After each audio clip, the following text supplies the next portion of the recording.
Well, I've been a journalist for about 25 years, and I was educated to lie, to betray, and not to tell the truth to the public.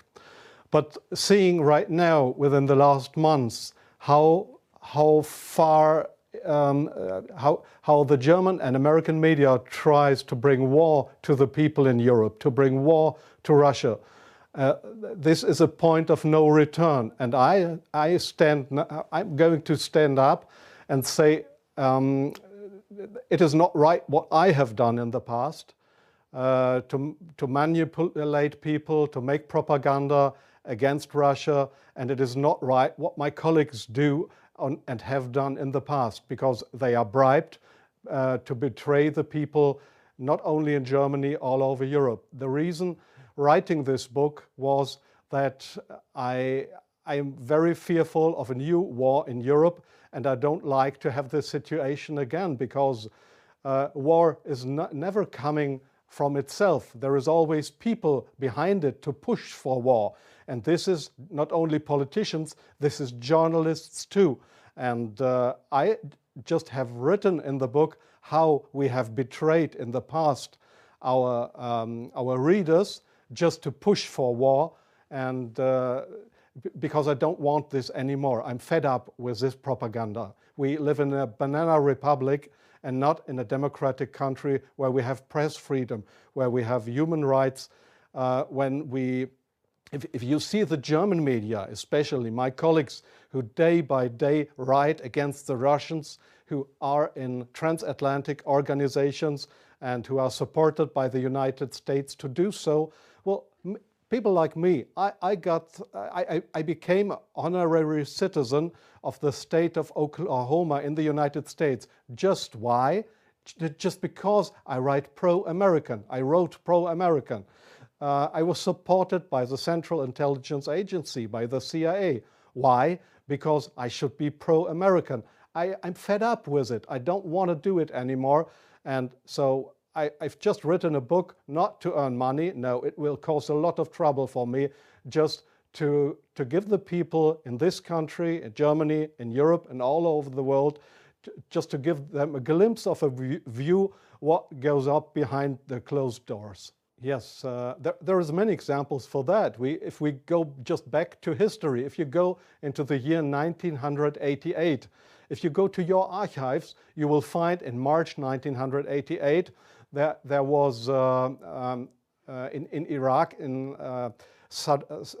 Iraq, the Kurdish people have been gassed with poisoned gas. That is known all over the world.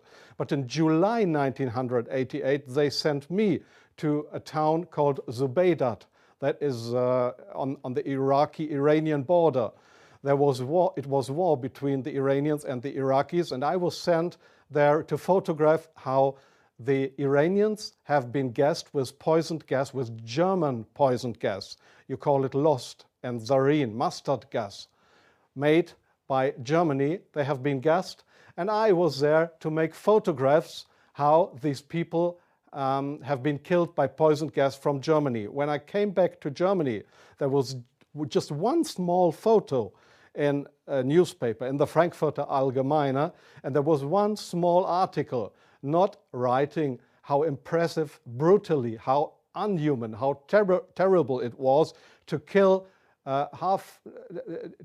decades after the end of the Second World War, people with German poisoned gas.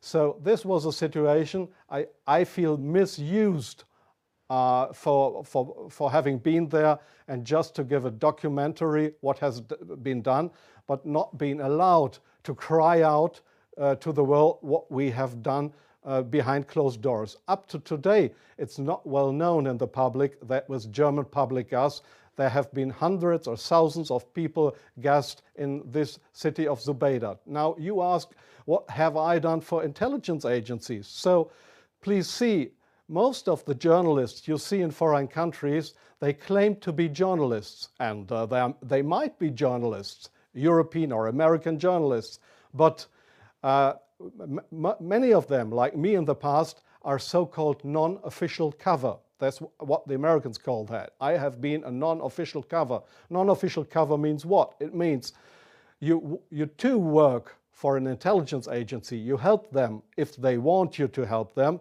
but they will never, when you are locked, or when they find out that you are not only a journalist but a spy too, they will never say, "Oh, this was one of our guys." They will not know you. That means non-official cover. So I have helped them in several situations, and I feel ashamed for that too now. Like I feel ashamed that I have worked for a very recommended newspaper like the Frankfurter Allgemeine, because I was bribed by billionaires, I was bribed by the Americans not to report exactly the truth, but I just imagined in my car while I was driving to this interview, I just tried to work out in my brain what would have happened if I would have written a pro-Russian article in the Frankfurter Allgemeine. Well, I don't know what would have happened, but we were all educated to write pro-European, pro-American, but please, not pro-Russian.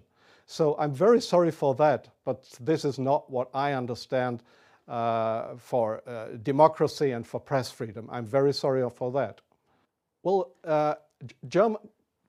yes, I understand your question very well. Germany is still a kind of a colony of the United States. You see that in many points, like the majority of the Germans don't want to have nukes in our country, but we still have American nukes. So we are still a kind of a colony of the Americans. And being a colony, it is very easy to approach young journalists through what is very important here is transatlantic organizations. All journalists from really respected and recommended big German newspapers, magazines, radio stations, TV stations, they are all members or guests of those big transatlantic organizations. And there, in these transatlantic organizations, you are approached to be pro-American, and there is nobody coming to you and saying, well, we are the Central Intelligence Agency, would you like to work for us? No, this is not the case how it happens. What they do, these transatlantic organizations, is they invite you for seeing the United States. They pay for that, they pay all your expenses and everything. So you are bribed, you get more and more corrupt, because they make you good contacts. You won't know that those good contacts are, let's say, non-official covers, or officially people working for Central Intelligence Agency or other American agencies. So you make friends. You think they are friends, and you cooperate with them. They ask you, well, could you do me this favor? Could you do me that favor? And so your brain more and more is brainwashed through these guys. And your question was, is this only the case with German journalists? No, I think it is especially the case with British journalists, because they have a much closer relationship. It is especially the case with Israelis, of course with French journalists for a part, not that big as with German or with British journalists. It is the case for Australian journalists, for journalists from New Zealand, from Taiwan, well, there is many countries in the Arab world, like Jordan, for example, like Oman, the Sultanate of Oman. There is many countries where this happens, where you find people to claim they are respected journalists, but if you look behind them, you'll find they are puppets on a string of the Central Intelligence Agency. I'm sorry in interrupting you. I'll give you one example. Sometimes the intelligence agencies, they come to your office and want you to write an article. I give you an example not from strange other journalists, from me myself. I've just forgotten the year. I just remember that the German Foreign Intelligence, Bundesnachrichtendienst, it is just a sister organization of the Central Intelligence Agency. It was founded by the American Intelligence Agency. So one day the BND, this German Foreign Intelligence Agency, came to my office at the Frankfurter Allgemeine in Frankfurt. And they wanted me to write an article about Libya and about Colonel Muammar Gaddafi. I had absolutely no secret informations regarding Colonel Muammar Gaddafi and Libya. But they gave me all these secret informations, and they just wanted me to write, to sign the article with my name. I did that, but it was an article that was published in the Frankfurter Allgemeine that originally came from the Bundesnachrichtendienst, from the German Foreign Intelligence Agency. So do you really think that this is journalism, intelligence agencies writing articles? Oh yes, that article, I have reprinted it partly in my book. That article was how Libya and Colonel Muammar Gaddafi, how he secretly tried to build a poison gas factory. I think in Rapta was the name, yeah. And I got all those informations. It was a story that was printed worldwide 2 days later.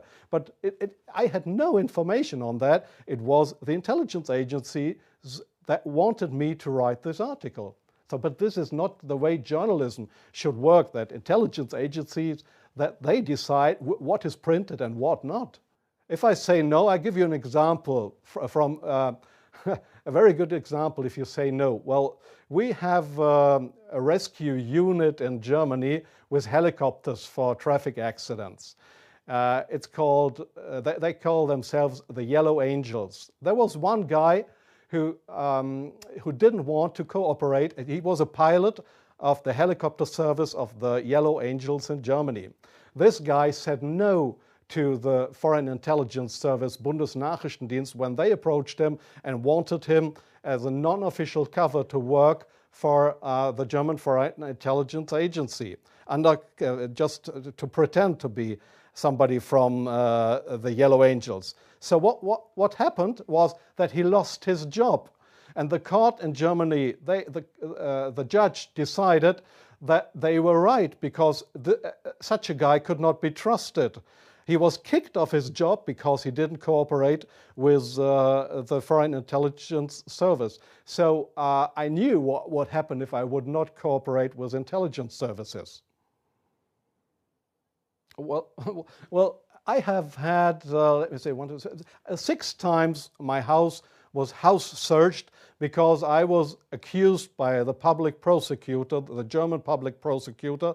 I was accused of leaking secrets of states. 6 times house searched. Well, they hoped that I wouldn't do that ever again. But I think it's worse that the truth will come out one day. The truth won't die. And I don't mind what will happen. I've had 3 heart attacks. I have no children. So if they want to bring me to court or to prison, so it's worse for the truth.